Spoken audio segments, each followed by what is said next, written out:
All right. hello. Hello there. Oh, fuck. All right.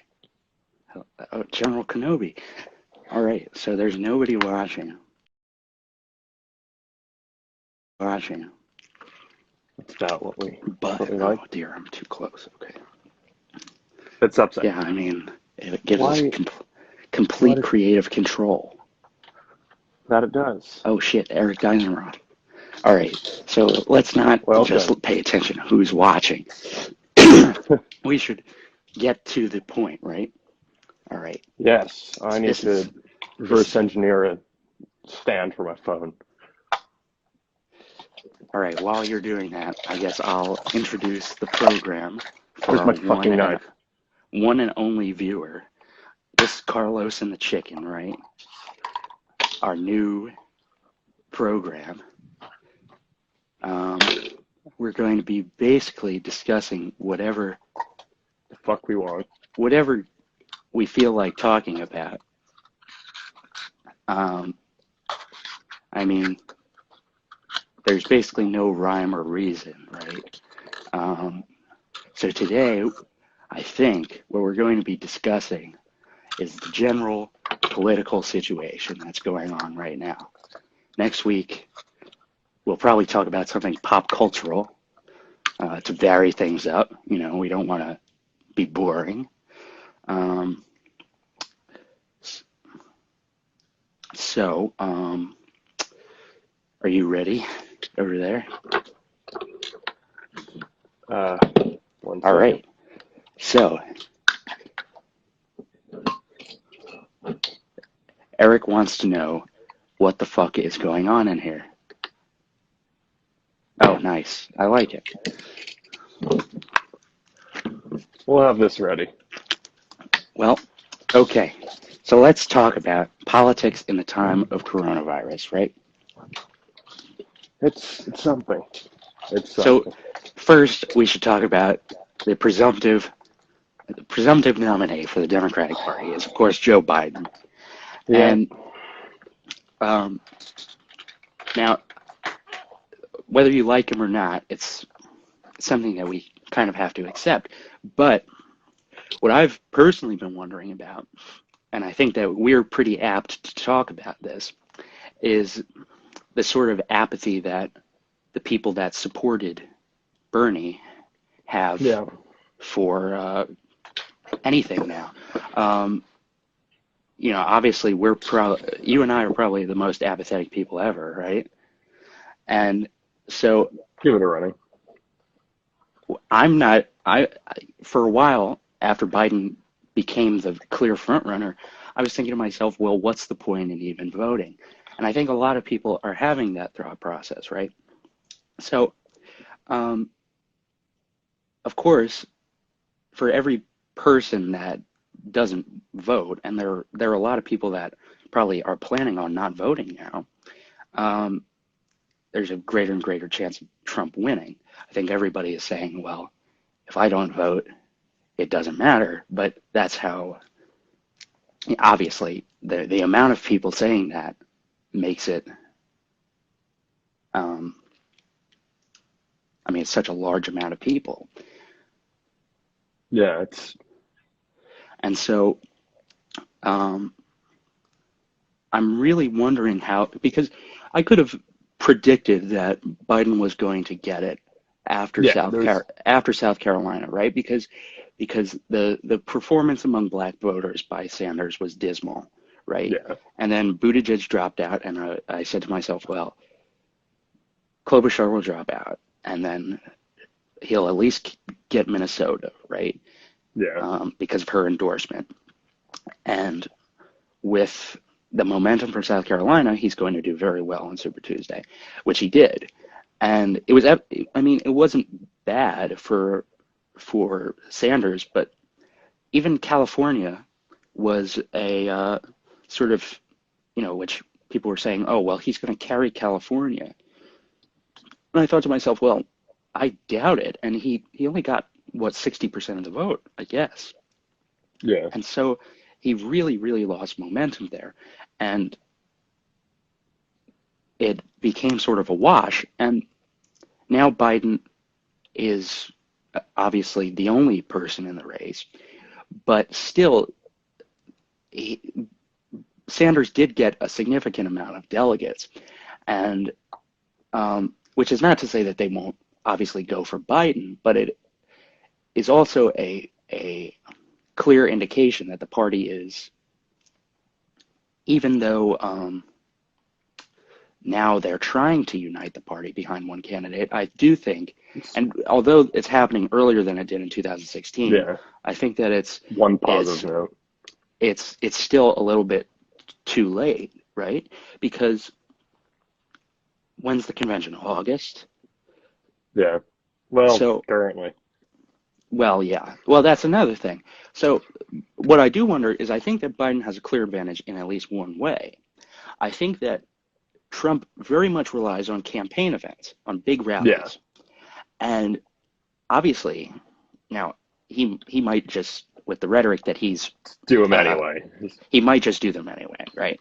But I think that a significantly lower attendance rate is going to happen at these rallies for at least a while. And so his ability to, and also his obligation to deal with the pandemic is going to keep him off the trail as well. And so Biden is not somebody that really relies on campaign events, right? Yeah. Sanders did, but Biden is, I don't even really know how he has created the momentum that he has. I think it's basically just the fact that he's the status quo nominee, Yeah. candidate, and he doesn't need much more than that. He can just simply say, I stood next to Barack Obama, and work off of that. But, you know, so another question is who the nominee for vice president will be. That's the bigger one right now because we know who the president's going to be. It's, well, not the president. Presidential nominee. Nominee. Yeah, that one. So the question is, who will he choose? So I guess we should talk about why, at least why we think Pence was chosen. So it'll give some indication as to the process. Obviously, the vice president is, for 99% of the time, completely useless. Yeah. He's just essentially on call, just hanging out. But I think that the reason why Trump chose Pence was because Trump was obviously this very flamboyant character, and Pence was a sort of white bread type. He is kind of boring. He's Midwestern. He's traditionally conservative, and conservatives would find nothing to object to with him. Yeah, he's just and so if they said, well, I don't really like Trump, but Pence is going with him, and Pence is this person that I see myself in, then I can go for Trump, Yeah. So, although honestly, if the vice president is supposed to be someone unobjectionable, then you cannot find someone more bland and unobjectionable than Biden. I mean, unobjectionable. Well, exactly. That's the reason why I think, because Obama was young, he was revitalizing the party. Yeah. And so he needed somebody that was older, who had more experience, because people were always talking, does Obama have enough experience? He doesn't have any foreign policy experience, et cetera, et cetera. And he could say, my vice president has a lot of experience on the various committees in the Senate.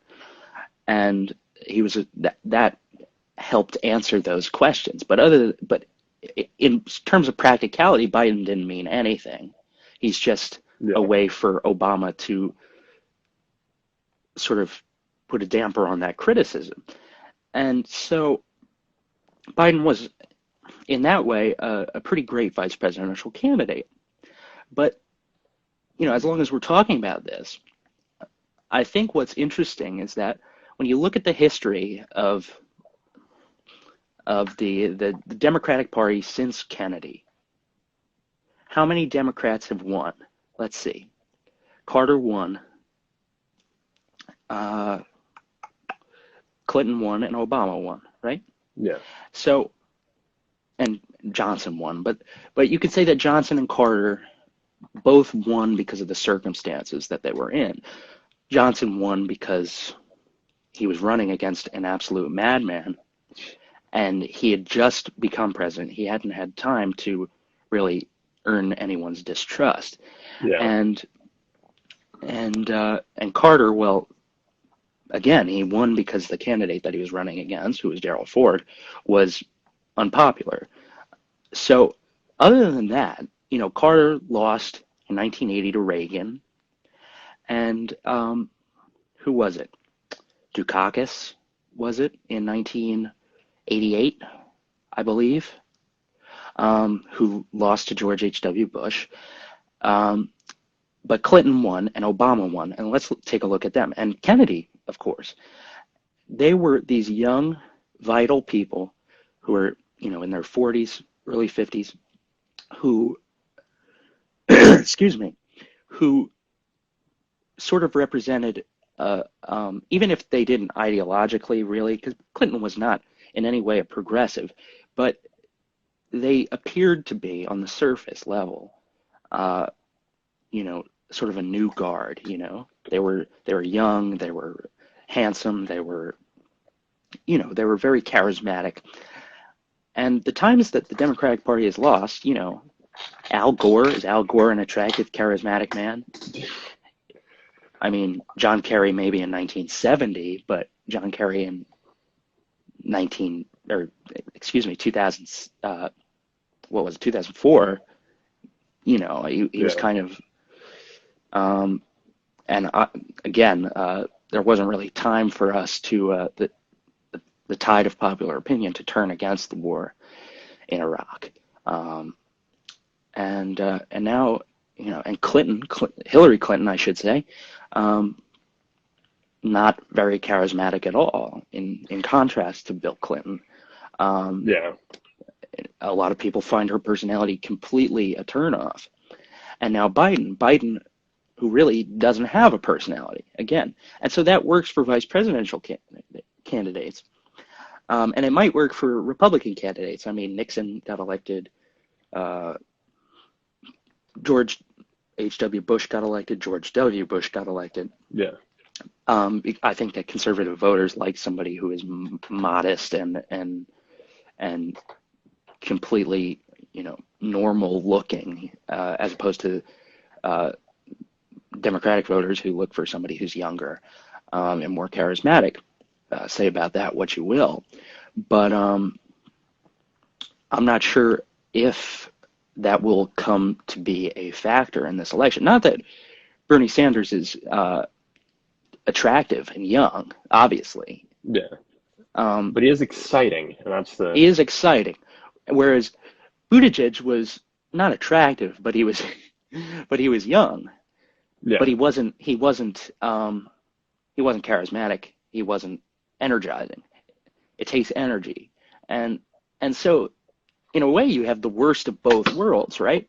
You have someone that has the charisma of an energy of Buttigieg and the age of Sanders, Yeah. It's really a worst case scenario in that regard.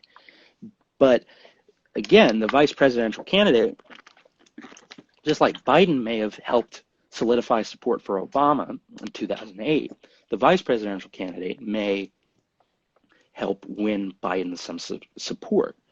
Yeah. So who do you think is going to be the candidate? It's a good question. Who's even in the running? Well, I mean, we can say with some certainty that it's not going to be Sanders, right? I mean, there's absolutely no shot, because the Democratic Party knows that if they run two old white men on the bill, it's just not a good look. Exactly. Especially when, the whole idea is that we're going to be progressive. So we can bet that it's going to be somebody a bit younger, Yeah. And there's a good chance that it'll be somebody female, which leaves, I don't think Chloe Shar is nearly charismatic enough. I mean, Yeah. she lacks it. I'm thinking, so it's probably going to be Warren or Harris. I'd Yeah. rather have Warren myself, even though the I'm sort of inclined to agree with that. remarks that she made about Sanders were somewhat problematic. But at least she has I think she's got a better sort of progressive record than Harris Yeah. does, and I think she has more experience than Harris does. Um, Harris, I don't really like anything about her, to be completely honest.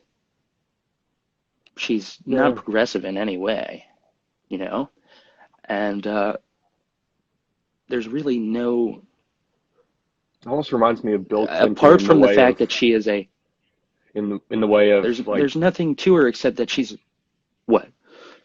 reasonably non reasonably conservative policy. Oh yeah,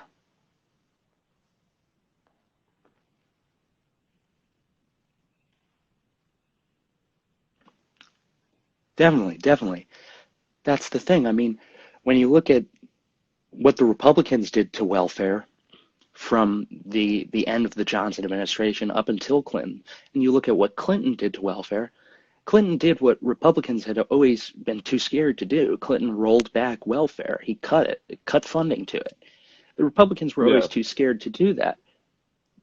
But it took a Democrat. You know, he was sort of the third way, as it was called, of sort of centrism, of extreme centrism, really. And that's where the Democratic Party has been for the past, God, how long has it been? 30 years. Yeah. And I think Harris but Harris, again, I think she lacks the charisma that Clinton had. The only thing she has going for her is that she's a quote unquote woman of color.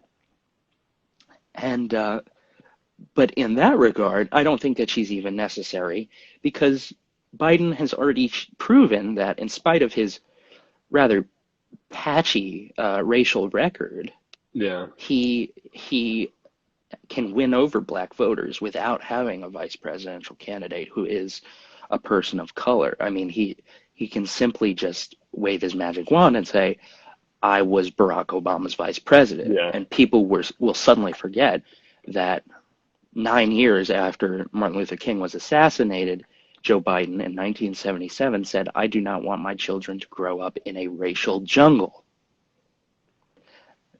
9 years That's and what 13 years after the Civil Rights Act of 1970 or 1964, yeah. and so it's and yet he's able to win these voters over because not because himself is charismatic, but because they associate with him with somebody that was charismatic.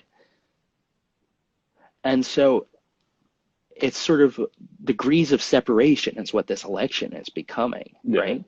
And where the race for the Democratic nominees is. Whereas Trump, like him or not, has a very, very big personality. He has a television personality. And that really translated well because, you know, it wasn't a policy election in 2016. It was a personality election, and that's why he won. Yeah. And so we'll see. Clinton didn't have so much an association because her association with somebody of personality was Bill Clinton. And obviously, being married to Bill Clinton does not, it doesn't translate well because Other than then you get Bill First Lady Bill Clinton. Bill Clinton was cool and all. He played saxophone on Arsenio Hall, but he also cheated on his wife. So how cool can she be? How much of a personality can she have, right?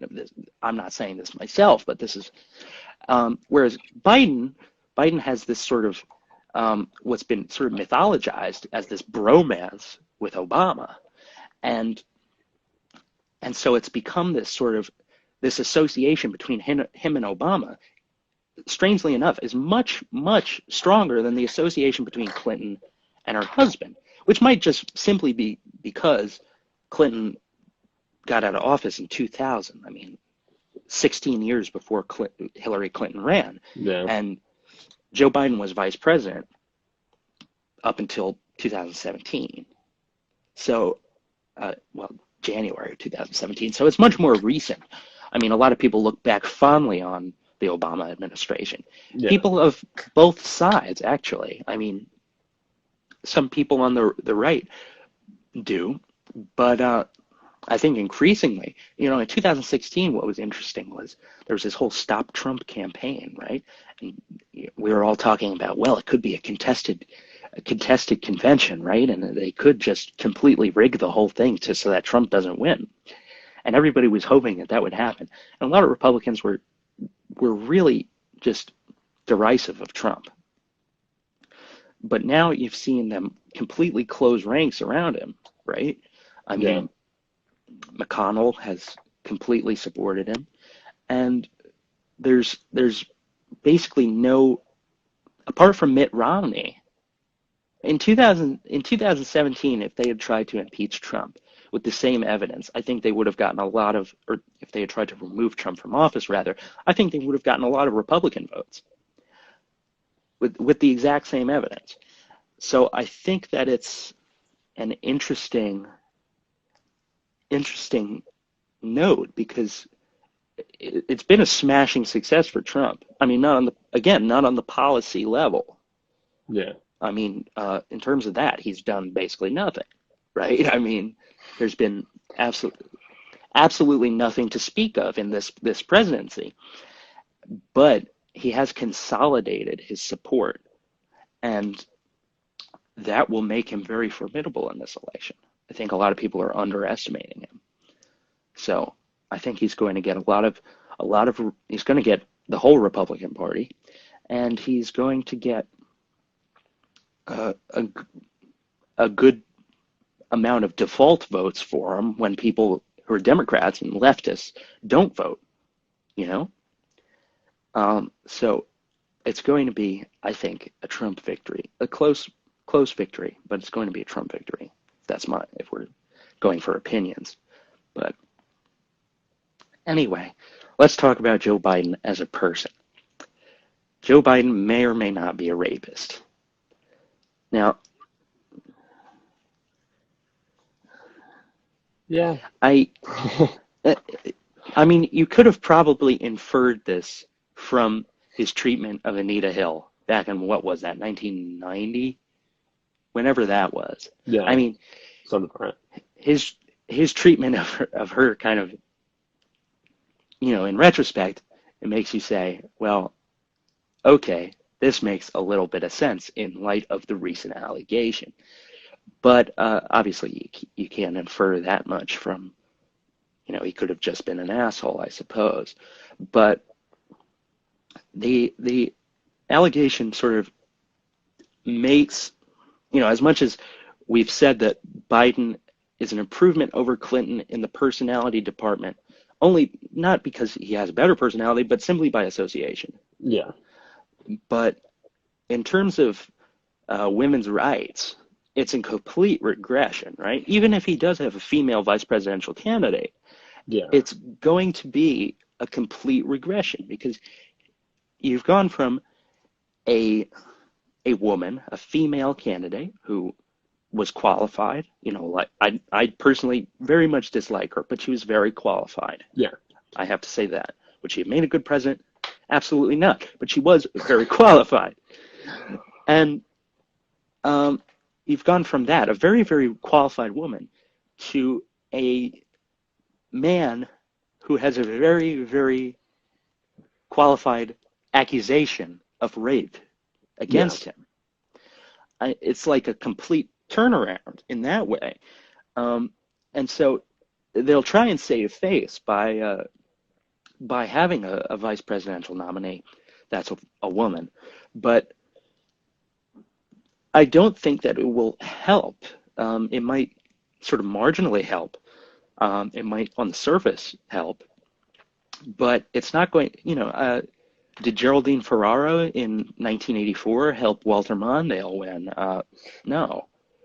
Um, there's a guy who's qualified, who was a nice enough guy, but he was running against somebody with in this case, not a television personality, a film personality, you know? Yeah.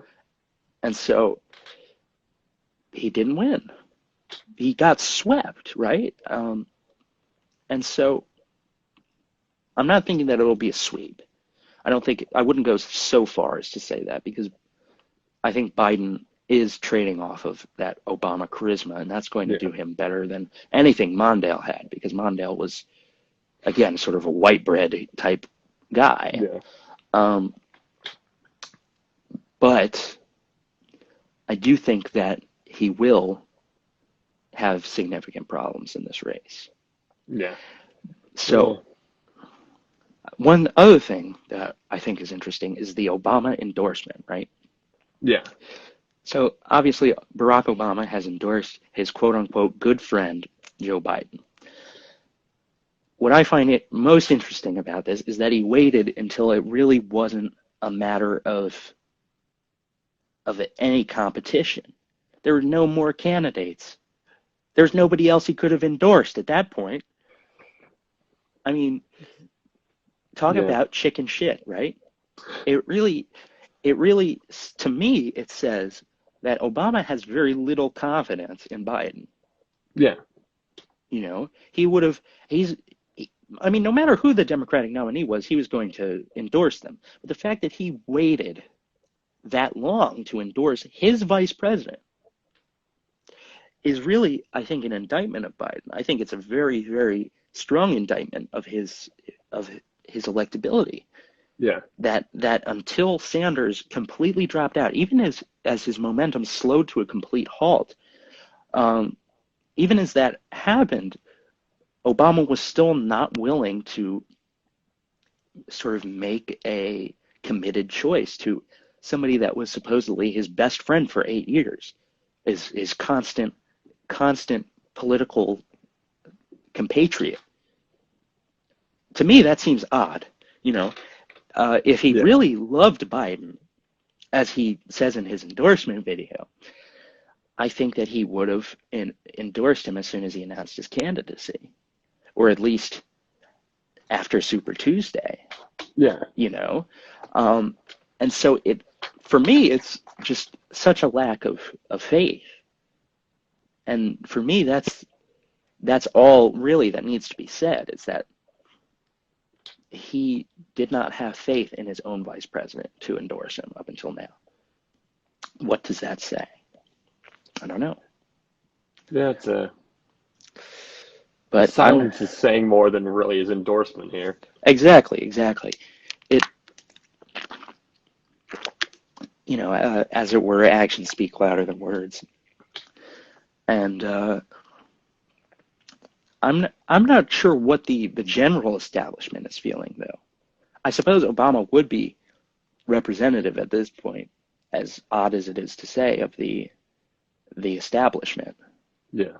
It's rather odd to think about him as being representative of the establishment, even if he below the surface was in 2008, because he wasn't particularly radical back then. Even he was more a symbol than anything else. But it is odd that he is now the establishment. But I do wonder what the DNC goons are up to now that they don't have to rig anything.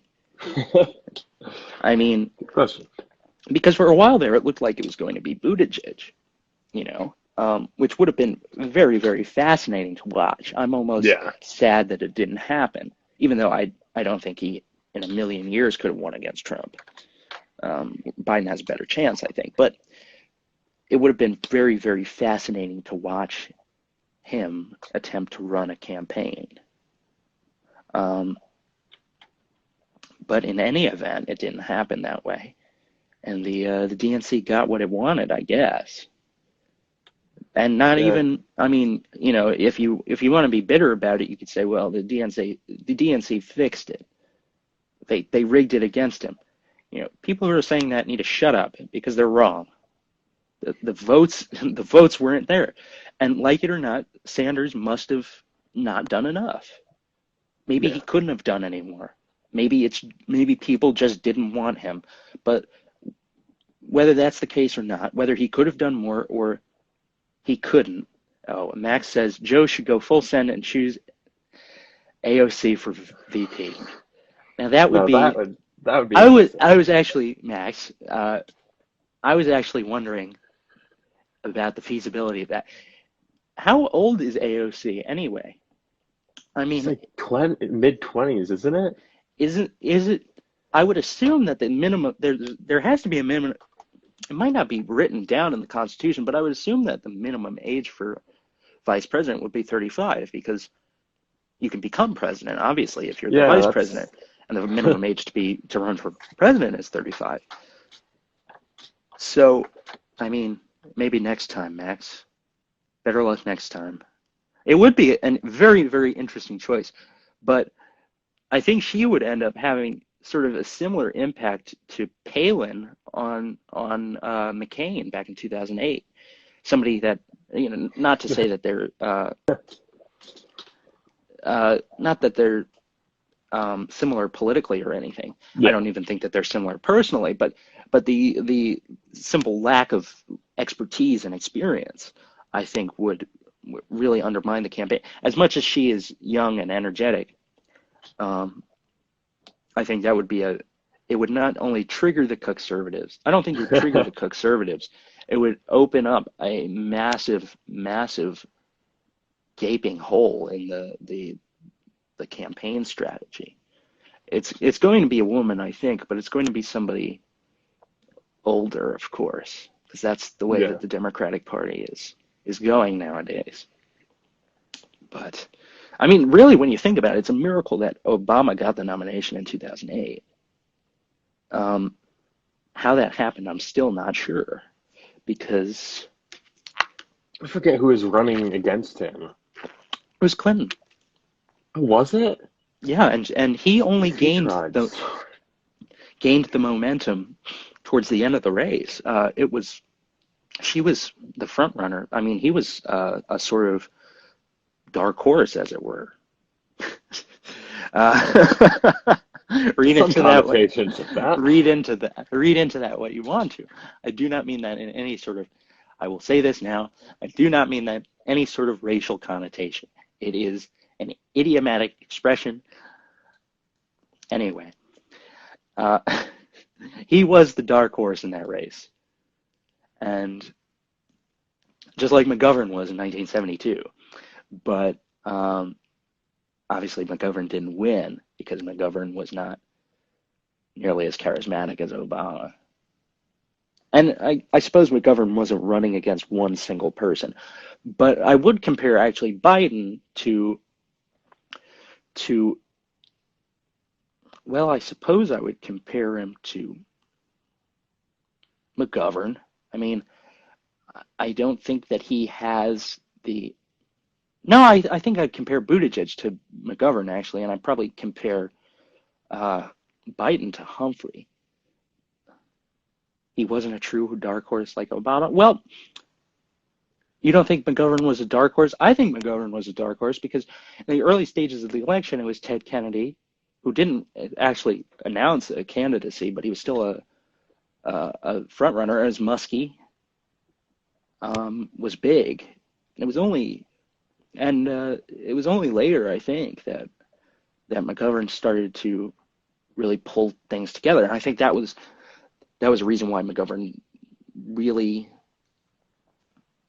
did not do so. But he wasn't as much of a sort of de facto choice as Humphrey was. I mean, the only reason why Humphrey was the nominee in 1968 was because they didn't have anybody else. Kennedy was dead. Yeah. McCarthy was too much of an oddball, and he had lost his momentum. So I think in that way, Biden is the Humphrey of this race. At the beginning, nobody wanted him. Nobody even really considered Humphrey or Biden a real clear alternative. Nobody considered him to be any kind of front runner. But now it's just happened that there's nobody else left. So I suppose then Sanders would be the Eugene McCarthy of this race, somebody that appeals to the young voters, but hasn't mobilized enough. We haven't had an assassination yet this cycle, but I suppose it's still possible, and it would really spice things up. Okay, I am not saying that I would like to see a political assassination, but I am saying that it would make things very interesting. You know, I mean, we've had just about everything in the past 2 cycles, so we're just waiting on it to happen. It's got to happen sooner or later. There's no way that we go since 1981. I mean, since 1981. 1981 was the last. Oh, sorry. But 1981, last presidential assassination attempt, right? How can we have gone that long? Obviously, it's gotten progressively harder. But, and before that, I suppose it was George Wallace, 1972. But, and Gerald Ford, I forgot about Gerald Ford. There was an attempt on him by the Manson family, but it's gotten progressively harder, obviously. And I suppose maybe it's because we haven't had any really culturally transgressive films like Taxi Driver to inspire these assassins. Maybe if we were to remake Taxi Driver. Joker's the one. Well, the thing about Joker is, though, he's assassinating a pop cultural figure, not a political leader. So we may see Jimmy Fallon get shot on air. Okay, that would be, you know, finally he would stop laughing at everything. But I suppose you can make an argument that Trump is a pop cultural figure because not only of his television career and his film appearances and his the way that he symbolized wealth in New York for so long, but because of the memes. You know who else symbolized wealth in New York? Whoever Bruce Wayne's father was. I don't fucking remember. Oh, and he got shot, yeah.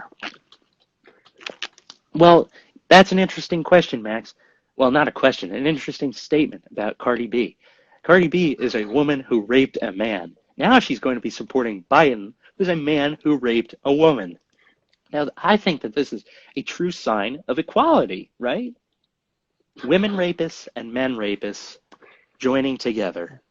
Oh, yeah. And creating a coalition to win this race. In all honesty, you heard it here first. Cardi B for VP. Happening. Who knows? It could happen. It could. I mean, remember how many people were saying Kanye 2020? Yeah. I mean, there is absolutely no end to the amount of self-sabotage people are willing to put themselves through. But what were we talking about before that? Before assassinations? Oh, assassinations, of course. I would not mind, well, I would mind if anyone were assassinated. Murder is not okay. Let's say that we do not right endorse murder here on this show. We are not saying to murder anyone. We are saying that it would make this race a lot more interesting. Anyway, I do think that we have gone quite a while without an assassination attempt. I think it is a matter of time. I'm not sure. The thing about it is that makes me wonder is that Taxi Driver did not really permeate the culture. You know, it was sort of it wasn't a very widely beloved film. It didn't really have any sort of big cultural impact at that point, and it grew to have one. I think in large part because of the Reagan assassination attempt. Whereas Joker, I think in a much shallower way, has had a cultural impact, right? Yeah. We haven't seen any political assassinations because of Joker. So how much, you know, Taxi Driver may have affected a lot fewer people, but it affected them in a much greater way than Joker did. I think a lot of people thought they had been radicalized and militarized by Joker, but really it didn't do anything. I think Joker was just you know, it wasn't really, now that we're not talking about the race anymore, because I don't think that there's anything more to be said about the race, I guess we could talk about the Joker. Why not? What was your opinion on the on Joker? I should say there's no definitive article in Joker. What did you think of it?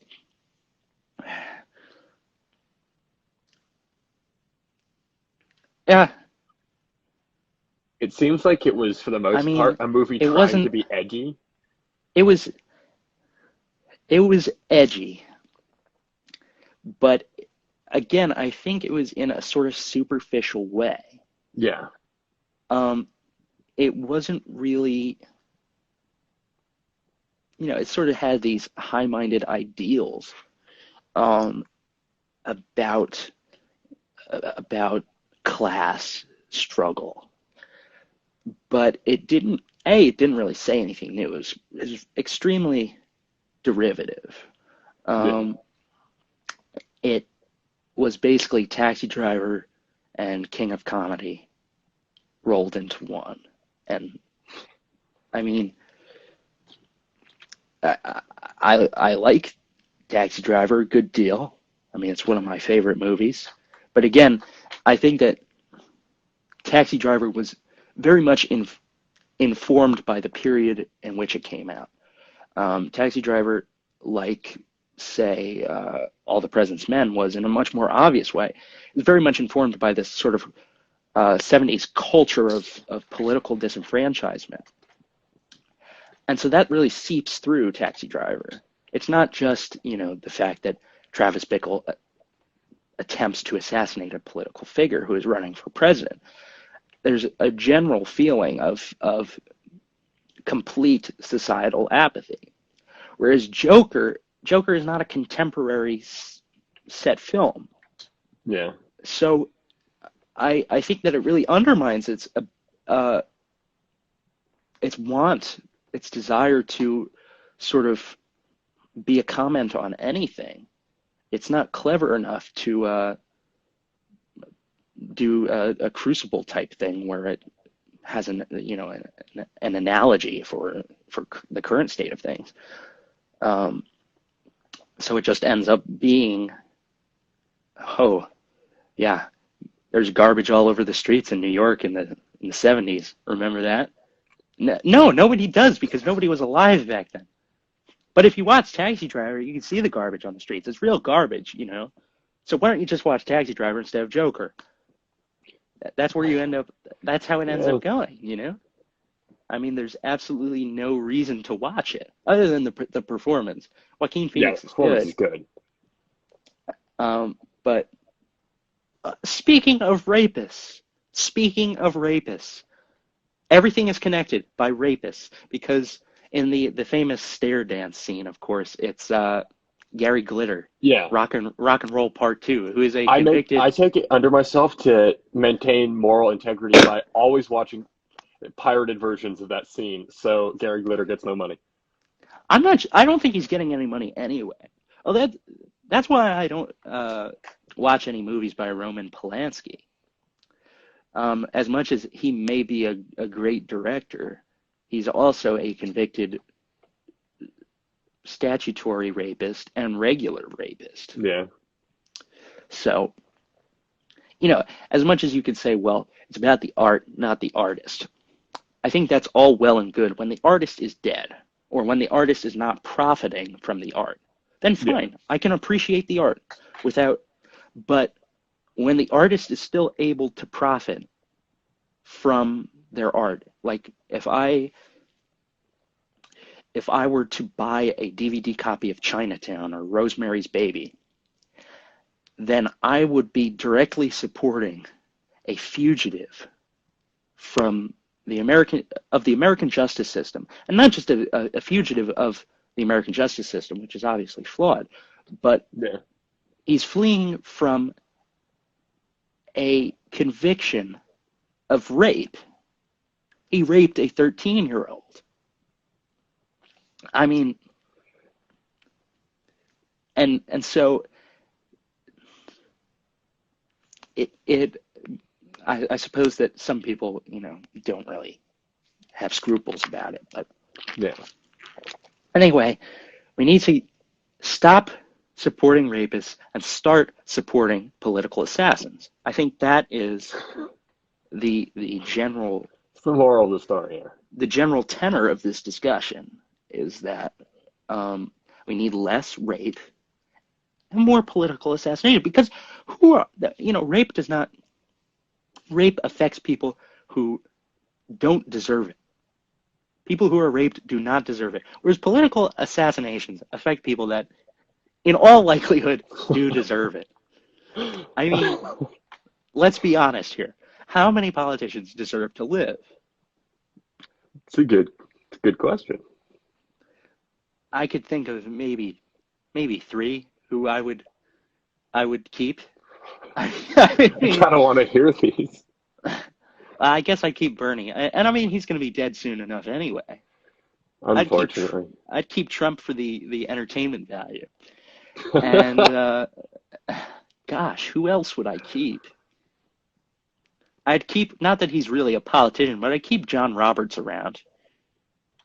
I don't know if I'd keep RBG around, because I mean, at this point, she's become such a horrid meme. It's such I mean, no fault of her own, but it's become such a cringe meme, the notorious RBG and all these. I had to read that book for one of my classes. All these Facebook moms running around with wine glasses with her picture on them. I mean, it's really the height of liberal brain rot, isn't it? I mean, the deification of people for no reason. No reason. There's no reason for it, and yet she's been elevated to this. I don't even know how to describe it, because it's so ridiculous that she's been elevated. Maybe because she was nominated to the court by a Democrat, and Sandra Day O'Connor was nominated to the court by a Republican. But you don't see this kind of thing with Sotomayor or Elena Kagan. I mean, does I mean, most people don't even know who Elena Kagan is. Who cares? She's got a bad haircut, and that's all you need to know. I mean, here's the thing. If there is an opening up of a place on the Supreme Court, which one? Oh, the what haircut? Karen. The what? She's got the... Yeah. I thought you said Carrie, as in like the Stephen King movie, and I was like confused. But yeah, it's the Karen haircut. I mean, she's not a bad legal scholar. Yeah. It's okay. I'll accept you for who you are. But how would you like to see Judge Judy be nominated for the Supreme Court? Oh yeah. I mean, she has absolutely no constitutional expertise or at that point, let's just go straight to Dr. Phil. Why not? Federal acumen. But I mean, she would be very entertaining. That is true. I mean, at one point in my life, I used to think that sort of reality television was for stupid people. Now I've come to realize that was not only incredibly pompous, but incredibly wrong. It is so entertaining. I mean, I absolutely love Judge Judy. She may be, sort of a fascist in many regards. But, I mean, I do recall, I read an article, I think, in the Los Angeles Times. This was before she had a show. And this was before they wrote this article about her, and then they did a 60-minute special on her. and then she got the show. This is when she was still a family court judge, a real judge in New York. And I read something, there was a quote in the piece from an older lady who said, "I was at Dachau, and Judge Judy is worse." how that computes, I'm not sure. I don't know how that adds up, that Judge Judy is worse than Schutzstaffel. But yeah, but I do think that it's funny to think about. Interesting concept. Because she is, she's cut from sort of the Dirty Harry cloth, the authoritarian, we know what's best for you type idea. Now that's a movie, unlike Taxi Driver. Taxi Driver is kind of like a complete anarchist, film. This guy just takes everything into his own hands. Whereas Dirty Harry is the same social circumstances, not in New York, but in San Francisco. It's sort of the post, and it came out before Watergate, but it's still the Vietnam disenfranchisement and disillusionment, and the post-60s haze. And it completely is the opposite of Taxi Driver, because the hero is not some random regular guy who decides, I'm going to assassinate a political leader. It's this cop who just, he does whatever he wants. There's a scene in it where the district attorney confronts him for violating Escobedo and Miranda and the Fourth and the Fifth and the 14th Amendments, and Dirty Harry just says, "Well, what about the rights of the girl he killed?" And then you're like, well, okay, the tone of the movie is just like, I'll accept that. But then when you sit down and think about it, you realize that, he shot a guy in the leg and then, stomped on the bullet wound to extract a confession.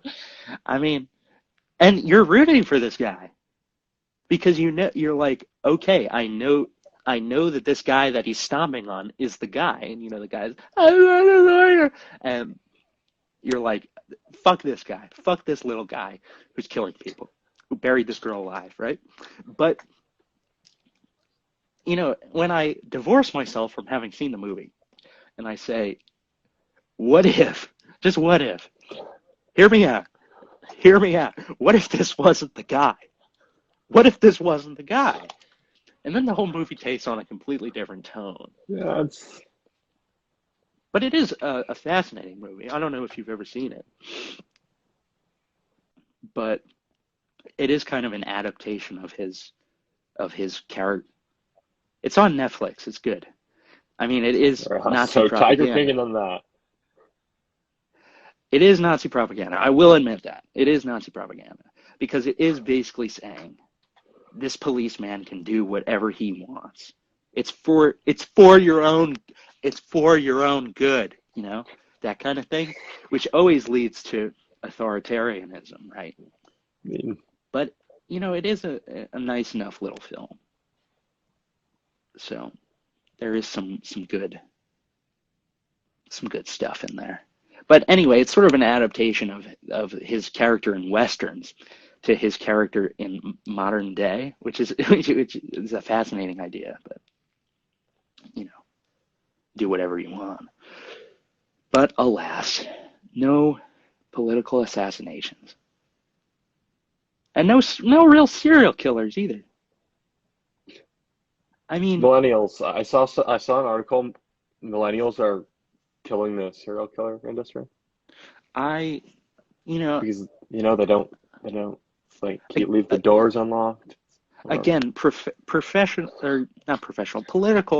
political assassins are much better than serial killers. I'm not saying I endorse serial killing, but what I am saying is that in the 70s, the 60s, the 70s, when you had You had the Zodiac, you had, you had Son of Sam, and then later on in the 80s, you had the Unabomber, you know, then later on you had the DC Sniper. I mean, you've got all this sort of cavalcade of just interesting characters,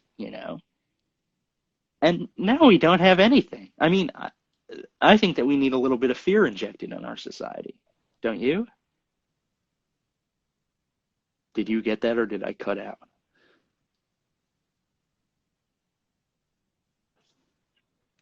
What?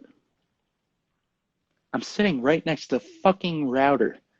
I cannot believe that this thing doesn't work. Anyway, did you hear what I said?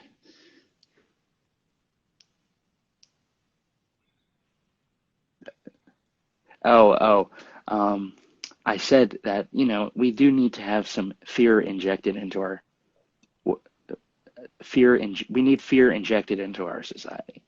And I think the best way to do that is serial killers. I mean, now's the perfect time. But Everyone's stuck at home, just exactly. get in, get a whole So family. I'm Not saying that you exactly. should do that.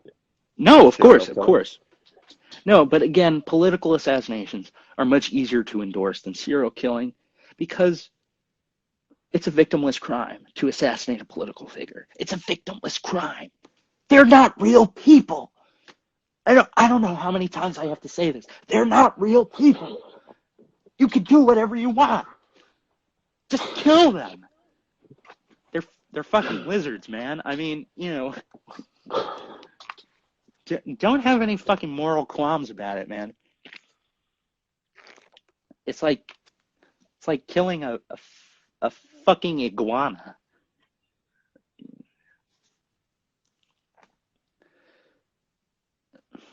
I mean,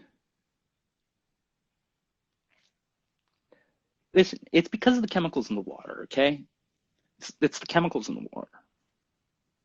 Well, you could argue that, they are a descendants of the serpents, from the book of Genesis, as it were. Did you get that either, or did it cut out? Oh dear, they're going to throw us off. Oh my God, we have 2 minutes remaining. Oh my God.